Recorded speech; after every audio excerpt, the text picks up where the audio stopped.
दूंगा, ज्यादा नहीं दूंगा। बिल्कुल देखिए, सबसे पहले कैंसर जानने के लिए 3 चीज जानना जरूरी है। पहला, कैंसर किसी को भी हो सकता है। कोई ये ना सोचे कि हम फलाना बाबू हैं, हम ढिमकाना बाबू हैं, किसी को भी कैंसर हो सकता है। दूसरा, कैंसर किसी उम्र में हो सकता है।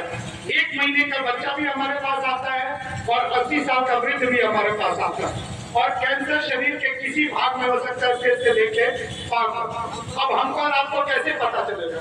जैसे अगर किसी के मुंह में छाला हुआ है तो हम और आप सबसे पहले क्या करते हैं? बीकासूल टैबलेट खाते हैं। लेकिन अगर बार बार बीकासूल 15 दिन 20 दिन खा लिए और मुंह का छाला ठीक नहीं हो रहा है, या किसी ने अपना दांत निकलवाया है और एंटीबायोटिक खाने के बाद भी अगर मसूड़े में घाव हो गया जो सूख नहीं रहा है, तो मान के चलिए कि वो मुंह का कैंसर हो सकता है। उसी तरीके से अगर किसी भी महिला को स्तन में गांठ है, और महिला का किसी पुरुष को भी गांठ है, क्योंकि कई बार पुरुष जो स्तन कैंसर होता है वो लोग आकर बोलते हैं कि डॉक्टर हमने के तो पुरुष है सर, कहाँ से ही हो गए।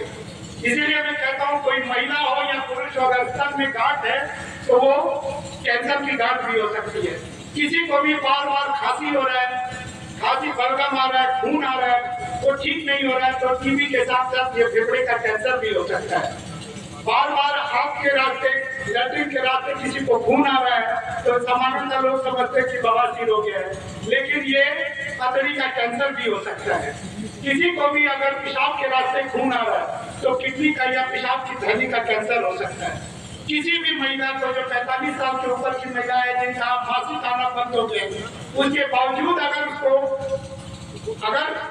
महीने में या किसी भी दिन खून आ रहा है बच्चेदानी के रास्ते, तो मान के चलिए कि बच्चेदानी का वो कैंसर हो सकता है। उसी तरीके से शरीर के किसी भी अंग में अगर गांठ है तो वो कैंसर की गांठ हो सकती है। और मैं बार बार बोल रहा हूँ, हो सकती है मतलब ये भी संभव है कि ना हो। और मैं ऐसे कैंसर का डॉक्टर तो जरूर भगवान से, प्रभु से ये याचना करूंगा कि भगवान किसी को कैंसर ना दे। लेकिन समाज है, मनुष्य का चोला मिला है सबको, कैंसर किसी को भी हो सकता है। इसलिए अगर किसी को भी इस तरीके का परेशानी है तो मैं सामान्यतः हमेशा कोशिश करता हूँ कि रविवार के दिन अगर मैं बिहार में हूँ, कहीं बाहर इंडिया में कहीं और या फॉरेन नहीं गया हूँ, तो मैं हर बार पटना नहीं रुका हूँ। रविवार के दिन मरैया मेरा घर है, सुबह 7 बजे से 10, साढ़े 10, 11 बजे तक मरीज देखता हूँ। आप लोग आके जरूर अपने जो भी चीज है उसके बारे में बात कीजिए।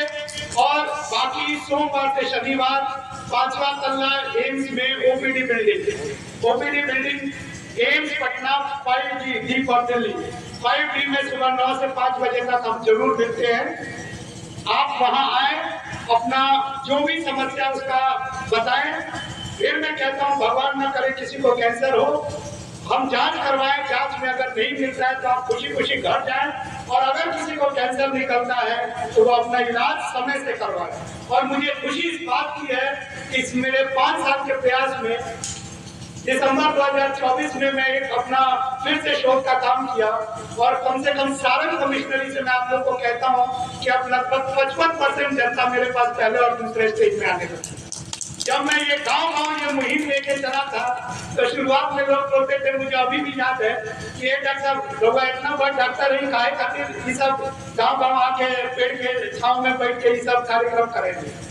तभी भी कि 10 लोग बैठे हैं, डॉक्टर क्यों बोलना चाहते हैं। मैं तभी भी यही बोलता था और आज भी यही बोलता हूँ कि ये 10 लोग नहीं है, ये आने वाले समय में 6 महीने साल भर के अंदर कम से कम 1000 लोगों तक ये बात पहुँचाएंगे कि कैंसर का रोग संभव है, कैंसर से डरना नहीं है, कैंसर से लड़ना है। और यही एक मुहिम लेके चला हूँ। मुझे उम्मीद है कि शायद इसी तरीके से सारण के बाद कई बार लोग मेरे ऊपर बोलते भी है कि डॉक्टर आपका ध्यान छपरा पे ज्यादा रहता है, तो मैं फिर यही बोलूंगा कि मेरी जो संपत्ति होगी वो मेरे बेटे को ही मिलेगा, जो पटीदार का बेटा है उसको बाद में मिलेगा। उसी तरीके से सारण का हूँ तो थोड़ा तो इस ध्यान अपने छुट्टी के टाइम पे सारण के लोग पे जरूर देता हूँ, सारण कमिश्नरी में।